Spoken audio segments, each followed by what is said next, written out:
گزارش ہے کہ میرے بیٹے بہت نافرمان ہیں اور بہت تنگ کرتے ہیں، مہربانی کر کے کوئی دنیا میں وظیفہ نہیں ہے جی. ہاں دیکھیں، کسی کی ہڈی ٹوٹ گئی ہے اور وہ میرے پاس لے آئے کہ اس پہ دم کر. ہڈی ٹوٹی ہے تو آرتھوپیڈک کے پاس جائیں، اس کا علاج کروائیں. دم اس طرح کی چیزوں کے لیے تو نہیں ہوتے. کیا نبی الاسلام کے جب کسی صحابی کا خون نکلتا تھا تو حضور پھونک مار کے وہ خون روکتے تھے؟ نہیں.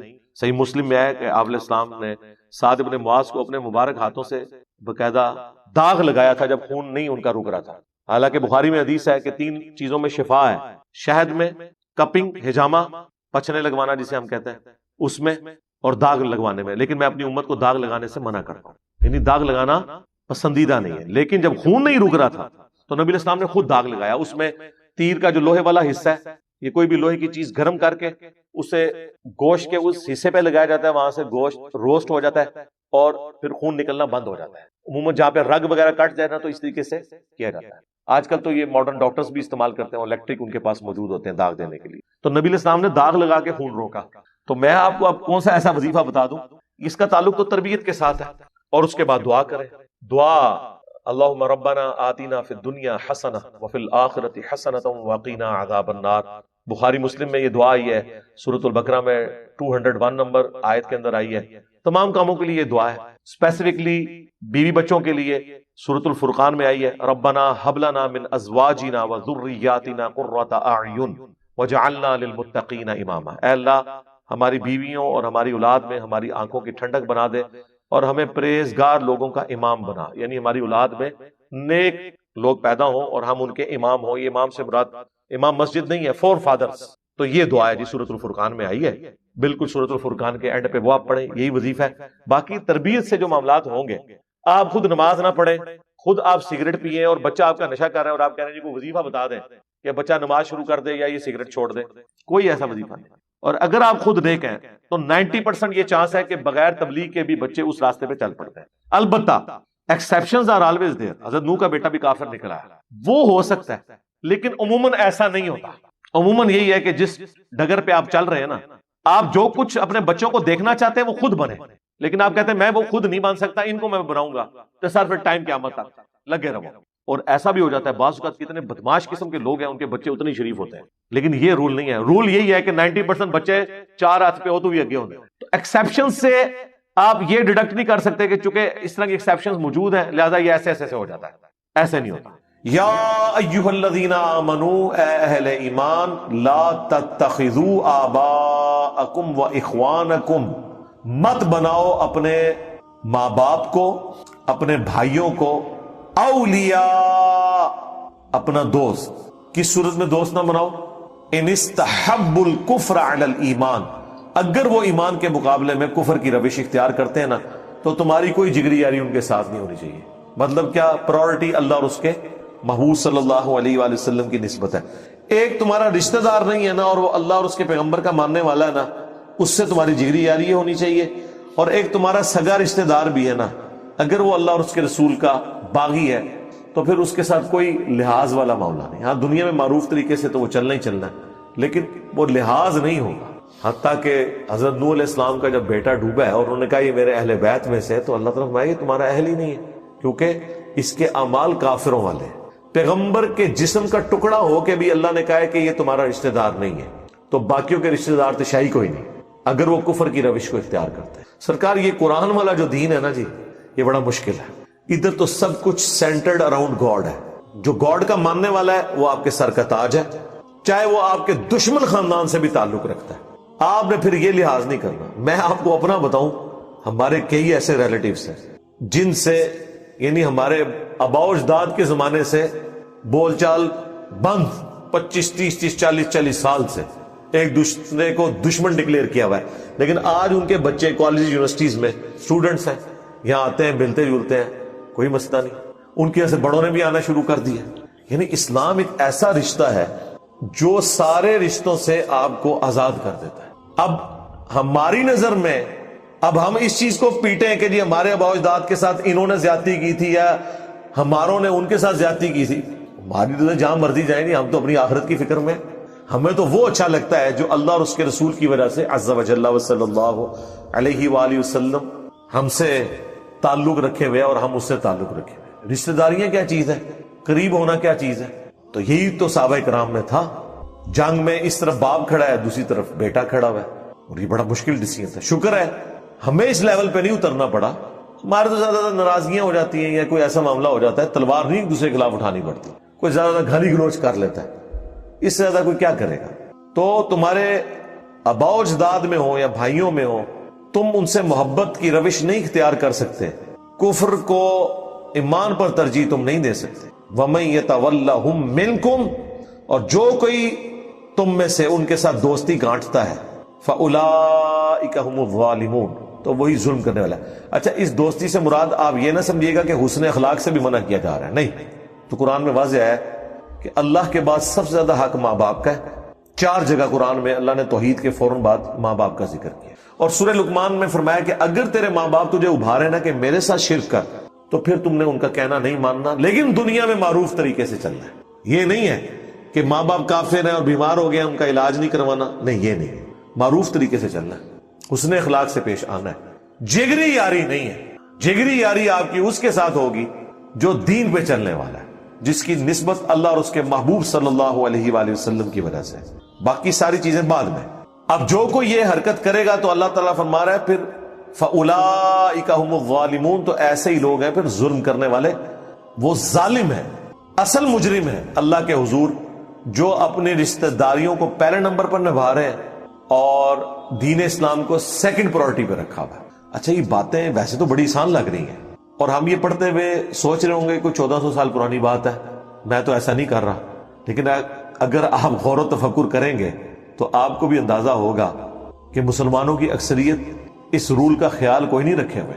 ان کے نزدیک اپنی رشتہ داریاں ٹاپ پرائورٹی کے اوپر ہیں, اپنے ماں باپ کی دشمنیاں وہ نبھا رہے ہیں. اور جی میرے ابا جی تمہیں پتہ ہے پوری زندگی انہوں نے کار بڑے بڑا چنگا کام کیتا نے. اچھا, لوگ اپنے ابا اجداد کی خوبیاں گنوا رہے ہوتے ہیں. وہ جی ساڈے چاچے اور سن جی بڑے غصے دے سن جی, ہوئے ہوئے ہوئے ایک بار ویاہ تے گئے, وہ آگے کو کوئی بھی ہر جگہ سٹوری ہے جی, تو انہوں نے ان کو کسی ڈومیننٹ جگہ پہ نہیں بٹھایا, وہ پھر جناب اس کا آر نہیں دوبارہ بڑھے. عجیب مینٹل سی تیرا چاچا, یہ فخریہ بات ہے. لوگ فخر سے اپنے ابا اجداد کے قصے سنا رہے ہوتے ہیں, اور سارے وہ تکبر بھرے ہوئے رشتے ہوتے ہیں. عاجزی والا کوئی نہیں سناتا. آج تک آپ کو کسی نے سنایا کہ نہیں ہمارے چچا جو ہیں وہ ماشاءاللہ اتنے خوش اخلاق تھے کہ فلاں موقع پہ گئے تو ان کے ساتھ ہمارے رشتہ داروں نے زیادتی کی, لیکن وہ خود معذرت کر کے اٹھے اور پوری زندگی ان کے ساتھ اس نے سلوک کرتے تھے. وہ کہتے تھے چلو وہ واقعی بلا دیا. نہیں, یہ کوئی نہیں بتائے گا. اس کو تو لوگ, مطلب میں وہ پنجابی کا لفظ نہیں بولنا چاہتا, ایسے لوگوں کو تو لوگ پھر یہ کہتے ہیں کہ یہ تو وہ ہیں. یہاں تو جو بدماش ہوتا ہے نا, جو اپنا غصہ دکھاتا ہے, اس کی لوگ تعریف کرتے ہیں. اس کے پیچھے کیا مینٹلٹی کیا ہے؟ اللہ اور اس کا رسول ٹاپ پرائورٹی نہیں ہے. ٹاپ پرائورٹی ان کی اپنی رشتہ داریاں ہیں, خاندان ہے, اپنی رسومات ہے. ٹھیک ہے, اور اگر کوئی اس طرح روٹین سے ہٹ کے بات کرتا ہے, لوگ کہتے ہیں ہی پاگل ہے یار, انہوں کے ایک ایڑی گلاں کر رہے ہیں. تو اللہ کے فضل سے ہم تو شروع سے ہی پاگل ہیں اس معاملے میں. میں اپنا آپ کو بتاؤں, اور میں تو ایک لمحے کا بھی توقف نہیں کرتا اس معاملے میں, کہ اگر کسی اپنے کی طرف سے زیادتی ہے فوراً کہنا, منہ پہ کہنا کہ تیری زیادتی ہے وہ ٹھیک ہے. آپ دیکھیں وہ ماں باپ کامیاب سمجھے جاتے ہیں کہ اگر ان کی اولاد کو غلط کام کر رہا ہے نا, تو وہ ماں سب سے کامیاب ماں سمجھتی ہے جو اپنے بچوں کے عیبوں پہ پردہ ڈالتی ہے اور دوسروں کے ساتھ لڑ لیتی ہے, اور دلائل کی روشنی میں زہر کر دیتی ہے محلے کی عورتوں کو کہ میرا بچہ تو بے قصور ہے, قصور تیرے بچے کا ہے. آپ نے آج تک کوئی ماں دیکھی ہے کہ بچے نے شرارت کی ہو اور گھر آئے, لڑائی ہوئی ہو, اور دوسرے شکایت لے کے گھر آئے, اور شواہد کی بنیاد پہ اسے پتا چل جائے کہ میرے بچے کی زیادتی ہے, اور وہ اپنے بچے کو ڈانٹے؟ کوئی لاکھوں میں ایک ماں ہوگی, اور اگر کوئی ہوگی تو اس کا اپنا خامد ہی سے کہے گا یہ تو پاگل ہو رہتا ہے. خامد نہ بھی کہ اس کی ساز اس کے پیچھے پڑ جائے گی, یہ تو کیا کیتا ہے, لیکن یہ نہیں پتا کہ وہ کتنی بڑی نیکی کر رہی ہے اپنی اولاد کے ساتھ. یہ ذہن میں رکھیے گا. یعنی مجھے پتا ہے کہ ہم اگر وہ غلط کام بار کر کے آ جائیں تو ہمارے ماں باپ تو ہمارا ایک لمحے کا بھی لحاظ نہیں کرتے تھے, چاہے غلطی دوسرے کی بھی وہ پھینٹی ہماری لگتی تھی, اور وہ پھینٹیاں کام آئی ہیں. کیا کوئی صحیح حدیث ایسی ہے کہ دولت عورت کی قسمت ہے اور بچے مرد کی قسمت ہے؟ اگر عورت کا شوہر کمائی کے لیے کام نہیں کرتا تو اس کی بیوی کی قسمت, بیوی کی کیوں قسمت ہے؟ اس کی اپنی مردودیت ہے. بخاری اور مسلم دونوں میں حدیث ہے کہ اے نوجوانوں کے گروہ, تم میں سے جس میں استطاعت ہو وہ نکاح کرے. نکاح کرنا نگاہوں کو نیچا رکھتا ہے اور تمہاری شرمگاہ اور عفت اور عصمت کی حفاظت کا ذریعہ ہے, اور جو نکاح نہ کر سکتا ہو وہ روزے رکھ کے اپنی شہوت کو ٹھنڈا کرے. تو وہ استطاعت کیا ہے؟ شہوت اس میں پہلے ہی موجود ہے, نہ مرد نہیں ہے وہ, اور اللہ کے نبی فرما رہے ہیں کہ مرد ہو تو شادی کرو، اور مرد ہونے کے باوجود شادی نہیں کر رہے تو کس بنیاد پہ؟ استطاعت نہیں، یعنی فائنینشل یہ حالت نہیں ہے۔ یہاں پہ بھی لوگ جو کام نہیں کرتے وہ کہتے ہیں بیاہ کرا دو، یعنی بیاہ کرنا خود اتنا بڑا کام ہے کہ سارے کام پھر کرے گا، ایسا نہیں ہوتا۔ شادی وہی کرے جو اس فائنینشل سسٹم کو لے کے چل سکتا ہے، ورنہ تو جو بعد میں لڑائی اور جھگڑے ہوتے ہیں، دو خاندان آپس میں پھٹ جاتے ہیں، بہنوں میں اتنا پیار ہوتا ہے کہ بیویاں اپنے خامدوں سے لڑائی کرتی ہیں اپنی بھانجیوں اور بھتیجیوں کے بارے میں۔ یہ ہر گھر کی سٹوری ہے، ایک لفظ نہیں سن سکتی وہ اپنی بھانجیوں اور بھتیجیوں کے بارے میں اپنے خامد سے، اتنا وہ پیار کرتی ہیں، پیار سے بیاہ کے لاتی ہیں، اور سب سے بڑی دشمن اول وہ بنی ہوتی ہیں ان کی۔ اور پھر حالت یہ ہوتی ہے کہ وہ دو بہنیں زندگی بھر، بہن بھائی زندگی بھر ایک دوسرے کا منہ بھی نہیں دیکھتے، تو اس سے تو بہتر تھا شادی نہیں ہوتی۔ یہ پرابلمز آ جاتے ہیں، اور 90% ایشوز فائنانس کے ہوتے ہیں۔ جہاں پہ کھانے پینے کا معاملہ چل رہا ہو نا، وہاں پہ معاملات صحیح رہتے ہیں، لہٰذا یہ ایک دم شادی نہیں کروا دینی چاہیے، تو قسمت والا معاملہ نہیں ہے، یہ انسان نے اپنے معاملات کو خود لے کے چلنا ہے۔ یہ اللہ تعالیٰ تو اس طرح کی چیزوں میں بلیو نہیں کرتا، یہ سب کے سب معاملہ اللہ تعالیٰ کے اختیار میں۔ سورہ الشورى کے اینڈ پہ آیا، اللہ تعالیٰ جسے چاہتا ہے بیٹے دیتا ہے، جسے چاہتا ہے بیٹیاں دیتا ہے، جسے چاہتا ہے دونوں دیتا ہے، جسے چاہتا ہے بے اولاد رکھتا ہے۔ اللہ نے تو اس کو مرد و عورت کے ساتھ لیٹ ہی نہیں کیا، یہ تو اللہ کی مرضی ہے۔ ایون آپ دیکھیں کرسچینٹی کے اندر اما حوا کے اوپر بلیم کیا جاتا ہے کہ انہوں نے ورگلایا تھا ابا جی آدم کو علیہ السلام، ایو کہتے ہیں، اور ایو سے ایول بنا ہوا ہے، برائی کی جڑ ایو، حوا۔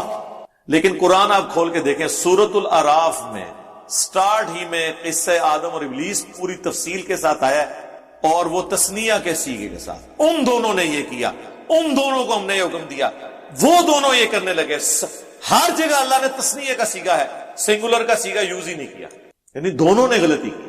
اور یہاں پہ لوگ جو ہے نا وہ ڈال دیتے ہیں، ویسے تو اب سائنس تو خیر کچھ اور ہی بات کرتی ہے، وہ میں یہاں پہ ڈسکس نہیں کرنا چاہتا، وہ تو مرد کے کھاتے میں ڈالتی ہے اولاد کے اس ایشو کو، بہرحال نہ وہ مرد کے کھاتے میں نہ عورت کے، یہ اللہ نے ڈیسائیڈ کرنا ہے۔ مرد کی بھی کیا اپنی کمپیٹنسی ہے، کتنے جوڑے ہیں مرد و عورت، ان کو ڈاکٹرز نے میڈیکلی فٹ قرار دیا ہے، اولاد نہیں ہوتی، 15 20 سال، بعض اوقات پوری زندگی اولاد نہیں ہوتی۔ کتنی عورتیں ہیں، عورت اور مرد بالکل ٹھیک ہے، اولاد نہیں ہوئی، طلاق ہو گئی، ان دونوں نے نئی شادیاں کی، وہاں اولاد ہوگی، کتنے کیسز اس طرح کے۔ تو یہ سب کچھ اللہ کے قبضے قدرت میں، اپنی غلطیوں کا وبال اللہ پہ نہ ڈالیں۔ مسئلہ تقدیر کو آپ یہ سمجھیں، صحیح مسلم کی کتاب القدر چیپٹر آف ڈیسٹنی کی آخری حدیث ہے، مسلم شریف میں تقدیر کا چیپٹر بڑی تفصیل سے ہے، بخاری میں کم حدیثیں ہیں، مسلم میں زیادہ ہیں۔ تو امام مسلم نے کتاب القدر چیپٹر، جو تقدیر کے چیپٹر کی آخری حدیث لی ہے نا، وہ اس کی ترتیب میں اس کو آخر میں اس لیے رکھا ہے کہ وہ سب کچھ کنکلوڈ ہو جائے۔ امام مسلم کی ذہانت کا تو میں فین ہوں، میں اتنا ذہین بندہ، انہوں نے مقدمہ لکھ کے جو ذہانت اس وقت شو کی ہے، وہ ان کے ہم اثر، ان کے استادوں کو بھی وہ باتیں سمجھ نہیں آئی ہیں جو آج وہی باتیں۔ آپ صحیح مسلم کا مقدمہ پڑھ لیں، آپ کو لگے گا کہ یہ وہی باتیں ہیں جو آج کے دور میں ہم رونا رو رہے ہیں۔ امام مسلم کہتے ہیں کہ وہ علماء جاہل کہلوانے کے حقدار ہیں جو ہمارے اس زمانے میں کثرت کے ساتھ حدیثیں اپنی کتابوں میں لکھ رہے ہیں۔ کیا صحیح حدیثیں ختم ہو گئی ہیں کہ یہ لوگ ضعیف روایتیں اپنی کتابوں میں لکھ کے امت کو فتنے میں ڈال رہے ہیں؟ تو یہ انہوں نے بریلوی دیوبندی اہل حدیث کو تو نہیں کہا۔ امام مسلم کے زمانے میں کس نے کثرت کے ساتھ اپنی کتاب میں حدیثیں جمع کی؟ امام مسلم نے انہیں کنڈیم کیا اتنے سخت الفاظ میں، لیکن عقل مندی کی نام نہیں لیا، ان کا یہ کیا کام ڈالنے لگے ہو۔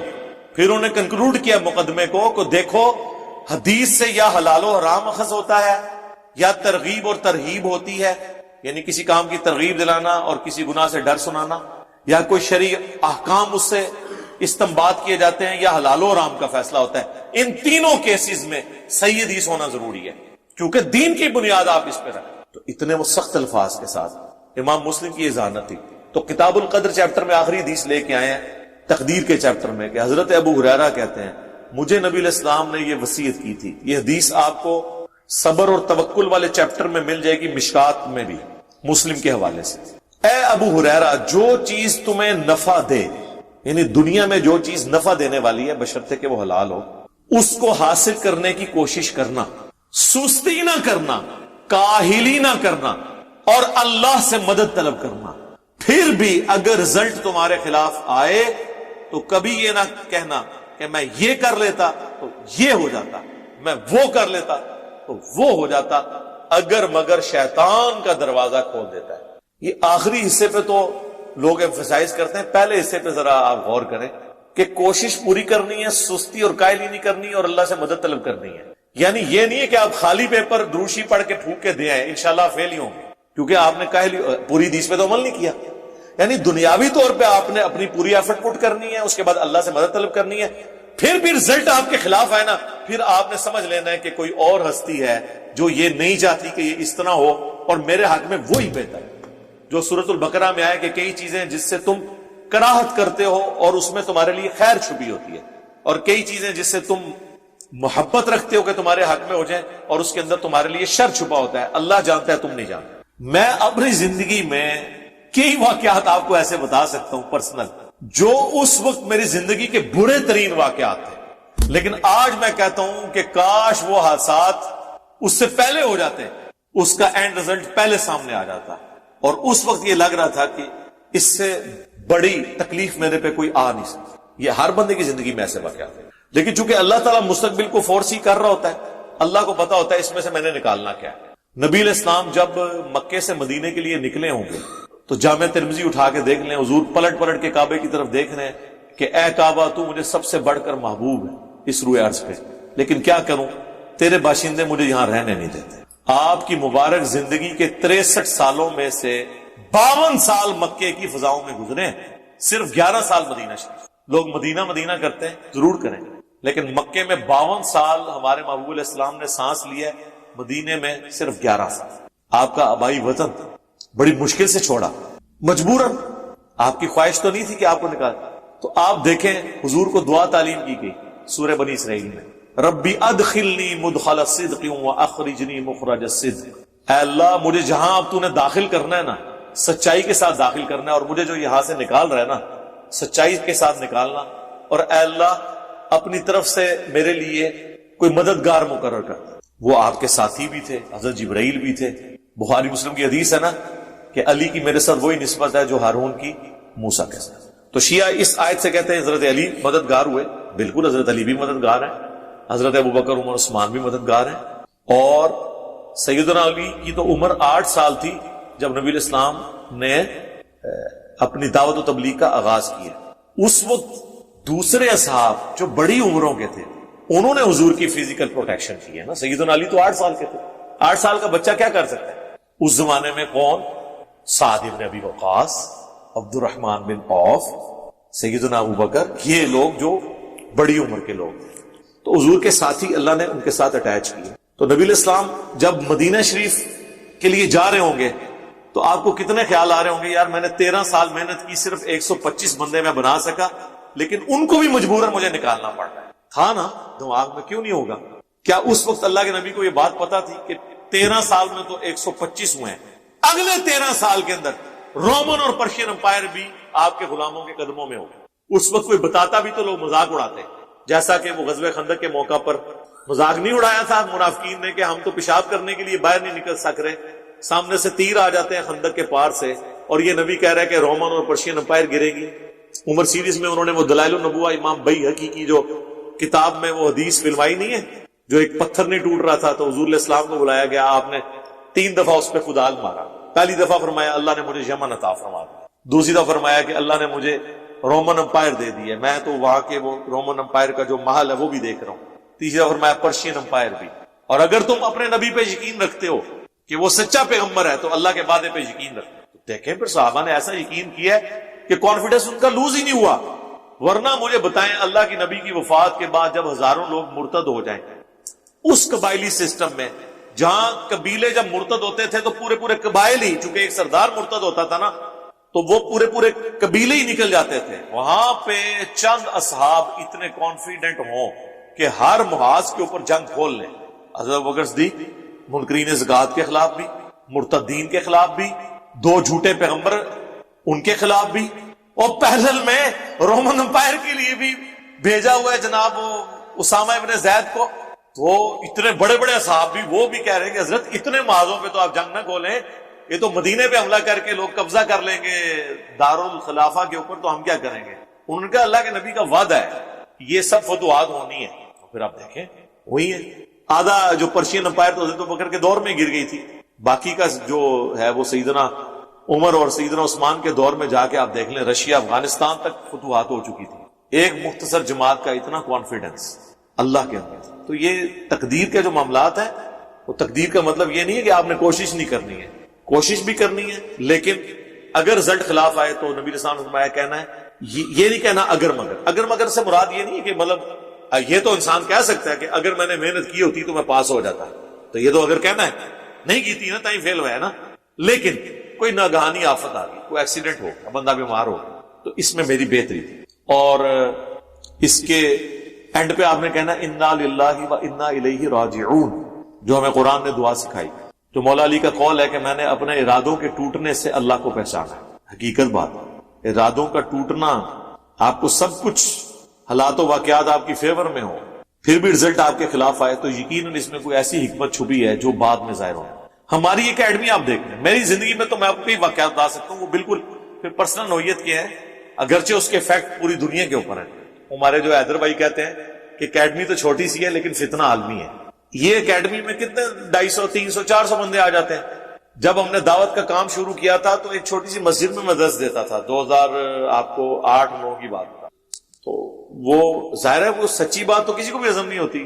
ایک اہل حدیث کی مسجد تھی، انہوں نے کچھ عرصے بعد کہا جی درس سیدھے ختم کریں، ہم نے کہا ٹھیک ہے، ہم نے اپنے گھر میں شروع کر لیا۔ ٹھیک ہے، آپ کیا سمجھتے ہیں جب مسجد میں ایک ہی مسجد میں درس ہو رہا ہو وہاں سے آپ کو نکال دیں یا کہ یہاں پہ درس آپ نے نہیں دینا، وہ نکالنے والے بھی سمجھ رہے ہوں گے کہ یار اس کا تو مستقبل برباد کر دیا۔ پھر وہ گھر والا معاملہ ہوا، پھر اس کے بعد اکیڈمی تو یہ خیر ہمارے اپنے لوگوں کے لیے تھی، شروع میں ریکارڈنگز ہی ہوتی تھی صرف اپلوڈ کرنے کے لیے، تو اب دیکھیں اللہ نے ایک نیا اس کا سلسلہ شروع کر دیا۔ آپ مجھے بتائیں جن لوگوں نے درس بند کیا ہے نا، سب سے بڑے مجرم وہ ہیں اس اکیڈمی کے، نہ وہ درس بند کرتے نہ یہ فتنہ عالم